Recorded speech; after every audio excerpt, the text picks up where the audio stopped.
Il y a également l'optimisation des revenus du foncier.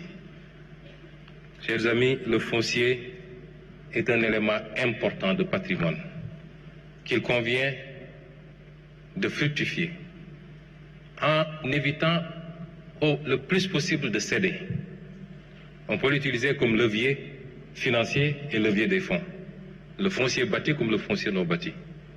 On peut l'utiliser également pour permettre l'accès aux droits, aux titres, contre paiement de sommes bien précises, ce qui permettrait à la fois d'engranger des recettes substantielles pour l'État, mais de sécuriser également la possession pour les citoyens. Les amendes et redevances, une longue liste a été établie pour renforcer les amendes et les redevances par rapport à certains types d'infractions, par exemple au code de la route et beaucoup d'autres infractions de ce genre, dont les conséquences sont incalculables en perte de vies humaines et en dégâts matériels. Le recyclage d'actifs, nous avons beaucoup d'actifs qui nous ont coûté extrêmement cher, qui justifient une bonne partie de la dette. Les actifs portuaires, aéroportuaires, autoroutières, ainsi de suite, qu'il convient de recycler, avec l'option pour nous, toujours, de garder la propriété. Nous avons la possibilité de la concession, nous avons la possibilité de l'ouverture du capital, comme nous avons la possibilité de la cession.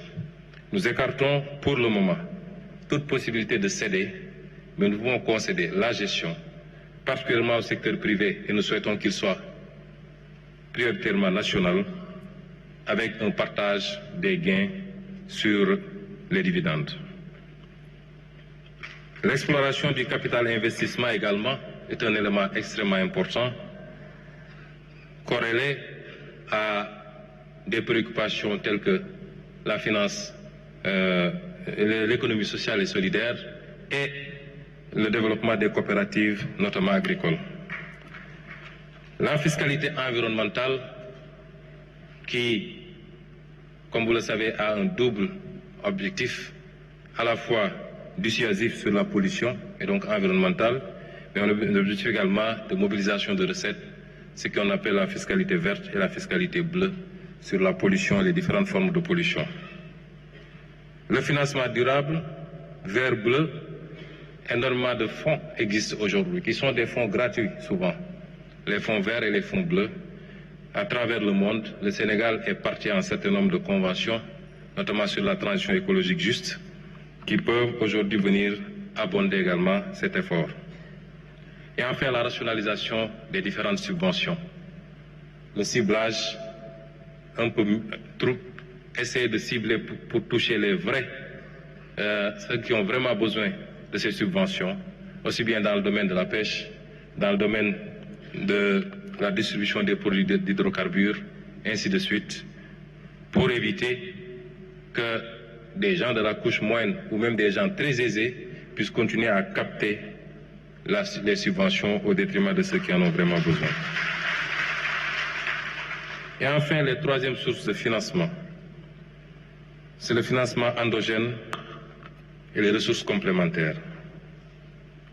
Je veux citer ici l'appel public à l'épargne dont nous usons de plus en plus pour mobiliser des ressources sur le marché intérieur en monnaie locale, parce que l'un des problèmes de notre dette aussi, c'est que nous empruntons à monnaie étrangère alors qu'on doit rembourser en monnaie locale. Ça pose un problème sérieux et aujourd'hui, il faut dépasser, de plus en plus recourir à d'autres modèles qui nous permettent de mobiliser des fonds sur le marché local, de financer notre dette en monnaie locale, et la dette en monnaie étrangère doit cibler au maximum possible des activités qui génèrent des revenus en devises, notamment l'exploitation des hydrocarbures, du pétrole et du gaz ou le secteur minier. La promotion d'un secteur bancaire national fort, c'est-à-dire un secteur bancaire à capitaux majoritairement publics. Les débats sont encore en cours sur la nécessité ou non de fusionner un certain nombre d'instruments que nous avons, le fonds 6, le fonds GIP, un certain nombre d'autres banques, la la Banque agricole, ainsi de suite, pour, à l'image d'un certain nombre de modèles, avoir un instrument de financement de l'économie de développement fort et structuré. C'est des débats qui seront tranchés par Son Excellence le Président de la République. Des missions de benchmarking seront envoyées très bientôt pour nous approprier les expériences vécues ailleurs. La finance islamique, qui est un levier important, notamment par le soukouk, qui est une forme d'emprunt obligataire mais respectant un certain nombre de normes. Le Sénégal en a déjà usé pour la réflexion du building administratif et du ministère de l'Intérieur des Finances, si je ne m'abuse. C'est des leviers qui permettent de lever des financements sains, comme le recours au mécanisme du WACF et beaucoup d'autres mécanismes de financement islamique. La renégociation des contrats stratégiques. Un travail est en train d'être fait. Vous me permettrez de féliciter également à ce niveau l'équipe qui y travaille, le comité de lecture, dirigé par le conseil spécial El Hadji Ibrahima Diop, qui a déjà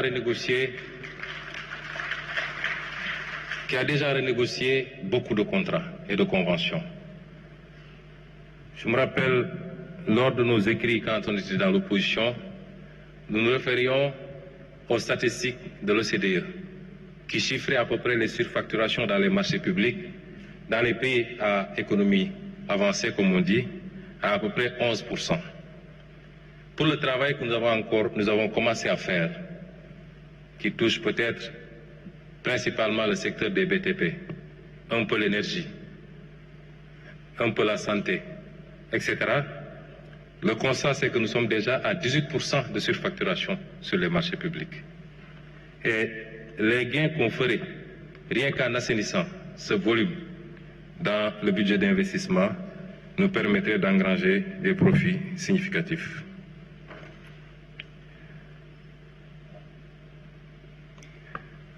Je vous déroulerai tout à l'heure un tableau sur le détail des lignes de ressources, sur les ressources domestiques, les ressources recyclables, le financement complémentaire au endettement et la réduction de la taille de l'État. Mais les ressources attendues sur les 3 ans, 2025-2028, pour les ressources domestiques additionnelles, nous attendons 2111 milliards. Pour le recyclage d'actifs restant la propriété de l'État, nous attendons 1091 milliards.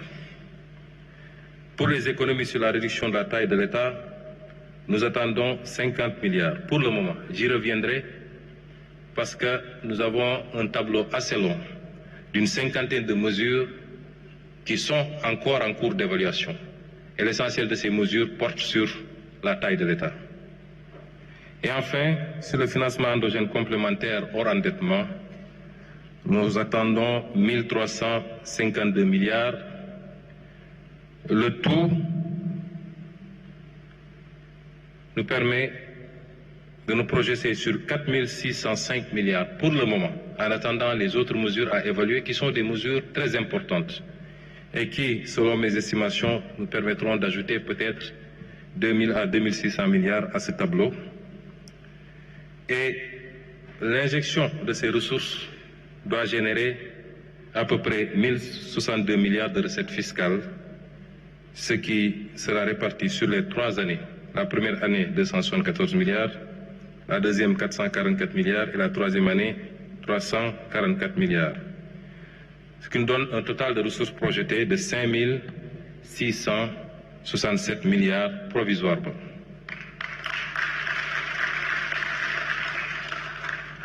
Alors, je ne sais pas si ils avaient remis la clé à la régie pour pouvoir vous projeter le tableau détaillé que je vais commenter maintenant.